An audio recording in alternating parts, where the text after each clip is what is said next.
खुशामदीद। मेरा नाम है वकास हबीब राना। आप मुझे देख पा रहे हैं मेरे यूट्यूब चैनल पर। नाजरीन, DGASP ने एक प्रेस कॉन्फ्रेंस की, उसमें उन्होंने बहुत सी कुछ अहम बातें की हैं, उस पर हम बात करेंगे। उसके बाद ये हुआ है कि अफगानिस्तान की डिफेंस मिनिस्टर और फॉरेन मिनिस्टर ने भी कुछ बातें की हैं। उन्होंने पाकिस्तान को तड़ियाँ शड़ियाँ लगाई हैं। मैं उस पर भी उनको जवाब दूंगा और आपके साथ डिटेल शेयर करूंगा। और फिर Donald Trump Nobel peace prize नहीं जीत सके। वेनेजुएला की एक सियासतदान है, वो जीत गई हैं। मैं आपको उनका नाम बताऊंगा, उनका बैकग्राउंड बताऊंगा और आपको ये भी बताऊंगा कि डोनाल्ड ट्रंप क्यों नहीं जीते और इंडिया का इसमें क्या किरदार है। बड़ा इंटरेस्टिंग है कि इंडिया के फॉरेन मिनिस्टर जो है वो इस कमेटी के सामने पेश हुए। उन्होंने कुछ बातें की डोनाल्ड ट्रंप के बारे में, वो मैं आपको बताऊंगा कि क्या बातें की उन्होंने डोनाल्ड ट्रंप के बारे में। और जी, TLP का जलसा चल रहा है। वो लोग लाहौर से चल पड़े हैं, आज वो आज़ादी चौक में स्टे करेंगे और रावलपिंडी इस्लामाबाद को टोटल बंद किया हुआ है। जिंदगी जिसको कहते हैं ना, बर्बाद की हुई है। रास्ते में भी जिंदगी बर्बाद की हुई है लोगों की। जो शेखुपुरा बाकी जगह मोटरवे, बहुत बुरा हाल है जी। उस पर भी कुछ बात करेंगे। तो नाज़रीन, शुरू करते हैं नोबेल पीस प्राइज से। मरीना को क्यों दिया गया और उस पर मैं आपको बाद में डिटेल्स बताता हूं, लेकिन डोनाल्ड ट्रंप को क्यों नहीं दिया गया उस पर पहले बात करते हैं। और आपको बड़ा इंटरेस्टिंग वाकया बताता हूं कि इंडिया के एक स्टेट मिनिस्टर रहे हैं 2019 से 2024 तक, जिनका नाम है जी वेलमवेले मुरलीधरन। बड़ा मुश्किल उनका नाम है प्रोनाउंस करना, बट इनको इनवाइट किया था कमेटी ने। 26 सितंबर को ये गए थे। इन्होंने कमेटी को इन्फॉर्म किया कि भाई डोनाल्ड ट्रंप का तो इंडिया और पाकिस्तान के सीज फायर से कुछ लेना देना ही नहीं है, तो he doesn't deserve a Nobel peace prize. तो इंडियंस ने बेसिकली डोनाल्ड ट्रंप के खिलाफ ये एक पूरा काम किया है, जिसमें कि उन्होंने ब्लॉक किया है डोनाल्ड ट्रंप को नोबेल पीस प्राइज जीतने से। क्योंकि ऑब्वियसली अगर डोनाल्ड ट्रंप ये नोबेल पीस प्राइज जीत जाता तो इस वक्त तक की सबसे बड़ी अचीवमेंट वो इस कमेटी को, नोबेल पीस प्राइज को मेंशन करनी पड़ती, जिस तरह के मरीना की मेंशन है। मैं आपको भी बताता हूँ कि उसको क्यों अवार्ड मिला है। तो इसी तरह डोनाल्ड ट्रंप को उनको मेंशन करना पड़ता। वो कहते हैं कि जी इन्होंने ये वाली जंग रुकवाई, ये वाली जंग रुकवाई, या वो ये कहते हैं कि इन्होंने पाकिस्तान और इंडिया की जंग रुकवाई। तो वो इंडियंस को वो एक्सेप्टेबल नहीं था। इंडियंस के लिए काफी एम्बैरेसिंग हो जाती वो सिचुएशंस। तो इंडियंस ने लॉबी किया इसके खिलाफ कि डोनाल्ड ट्रंप को ये जो पीस प्राइज है ये ना मिले। तो आई एम श्योर कि ये बात डोनाल्ड ट्रंप तक पहुंच चुकी होगी। और डोनाल्ड ट्रंप जब जब उसको ये पता चला होगा कि इंडियंस ने मेरे खिलाफ लॉबी किया, तो आप सोच सकते हैं कि उसके क्या ख्यालात होंगे। अभी पाकिस्तान अमेरिका से 2 मिसाइल्स ले रहा है अपने F-16 प्लेन्स के लिए। और उसमें जो इंटरेस्टिंग बात है वो ये है कि इंडिया ने लॉबी किया पाकिस्तान के खिलाफ कि पाकिस्तान को अमेरिका वो मिसाइल्स ना दे, लेकिन इसके बावजूद अमेरिकन ने कहा भैया आप रशियन वेपन्स लेते हैं, हमने आपको कभी रोका? तो अब हम पाकिस्तान को अगर सेल कर रहे हैं तो आपको क्या प्रॉब्लम है? तो रिमेंबर कि इंडिया ने डोनाल्ड ट्रंप के खिलाफ एक साजिश की है, या डोनाल्ड ट्रंप को नोबेल पीस प्राइज नहीं मिलने दिया। और ये जो चीज़ है ये बड़ी, आई थिंक, बड़ी दूर तक जाएगी और डोनाल्ड ट्रंप ये कभी नहीं भूलेगा।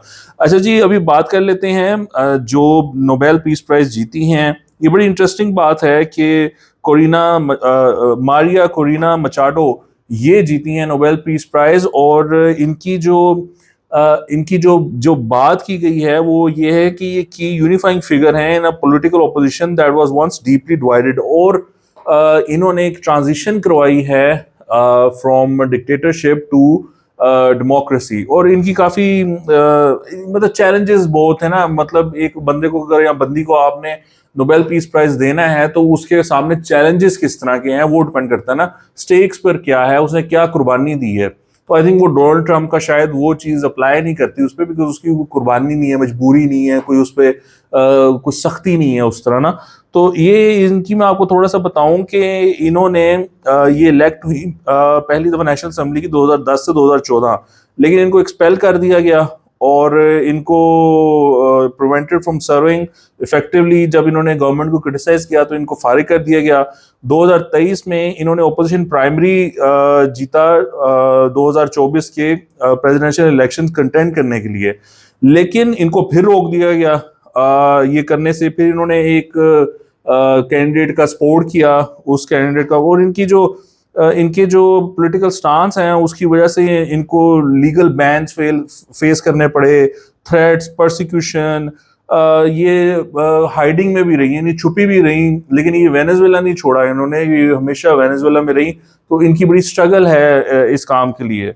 तो एक करेजियस उनकी नॉन वायलेंट रेजिस्टेंस रही है, जिसकी वजह से अथॉरिटेरियनिज्म के खिलाफ इन्होंने स्ट्रगल की, जिसकी वजह से ये इनको मिला है।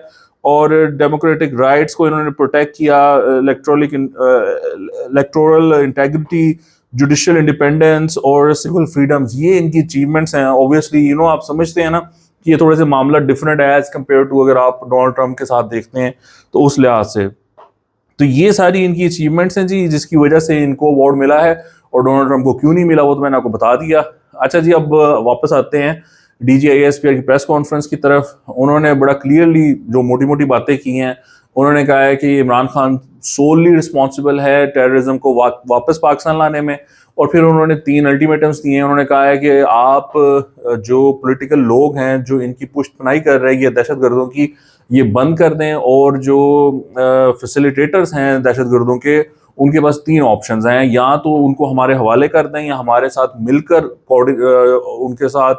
उनके खिलाफ ऑपरेशन करें, वरना फिर उनके खिलाफ जो तीसरी ऑप्शन है वो ये है कि स्टेट फिर उनके खिलाफ कार्रवाई करेगी और उसमें जो भी नुकसान होगा उसका जिम्मेदार वो खुद होंगे। तो ये बड़ी इंपॉर्टेंट बातें हैं जो DGISPR ने कही हैं। उन्होंने फुल ब्लोन चार्जशीट किया है, FIR एक तरह से दी है KP गवर्नमेंट के खिलाफ। उन्होंने कहा ये निकम्मे लोग हैं, इन्होंने CTD में सिर्फ 300 लोग भर्ती किए हुए हैं, 332 के करीब लोग भर्ती किए हुए हैं।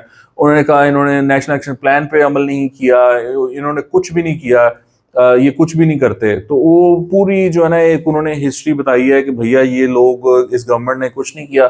फिर वो सुहेल अफरीदी की भी बात हुई, उन्होंने कहा सुहेल अफरीदी या नो सुहेल अफरीदी, ये जो सोच है, ये जो नैरेटिव है अवाम में बसाया गया कि जी ये ऑपरेशन नहीं होना चाहिए, यहाँ पे बातचीत होनी चाहिए, ये एक बिल्कुल मतलब उनका ये था कि ये बिल्कुल फजूल बात है और ये जिस बंदे ने ये किया है वही इस टेररिज्म का रिस्पॉन्सिबल है, यानी कि इमरान खान।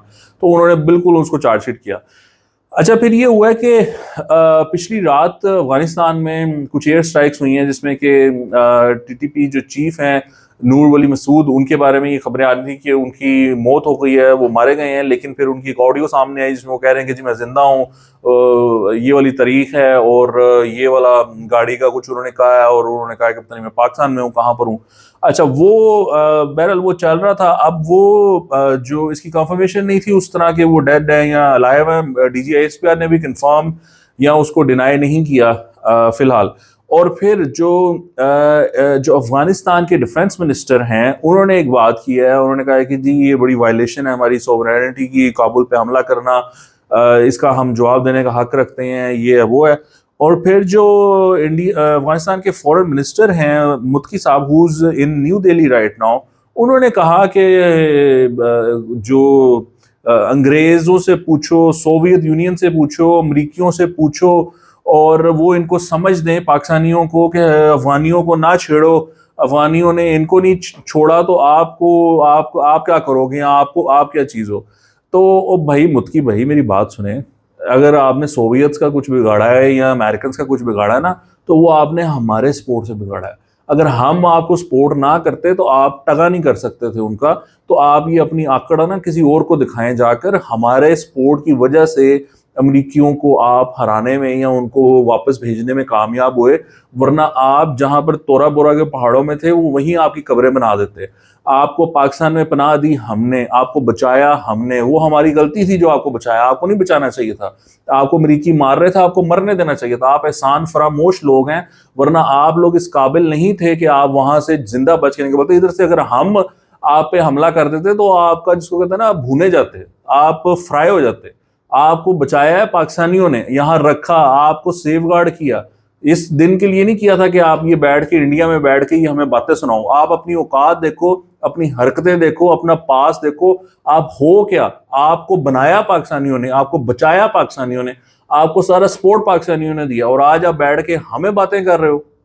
वो यार कुछ खुदा का खौफ होता है, कोई अकल होती है, मैं कहता हूँ कोई हया होती है, कोई शर्म होती है। अच्छा जी नाज़रीन, और ये TLP का जलसा चल रहा है। वो पहले तो बड़ा वहाँ पर जी ये हुआ कि पुलिस ने बड़ा ऑपरेशन किया उनके खिलाफ, उनके लोग भी जख्मी किए और कहा जाता है कि एक कोई डेथ भी हुई है। और वो पहले मौलाना साद रिजवी साहब वहाँ मौजूद नहीं थे, फिर वो आ गए, उनके भाई भी आ गए। कोई लगता है अंडरस्टैंडिंग हुई है गवर्नमेंट के साथ, फिर वो निकल पड़े, पुलिस वालों को भी मारा उन्होंने। वो मैं एक वीडियो देख रहा था, वो एक बेचारे पुलिस वाले को जमीन पे लेटा हुआ था, उसको मार रहे थे। ये जालिम लोग, बड़े जालिम लोग हैं ये।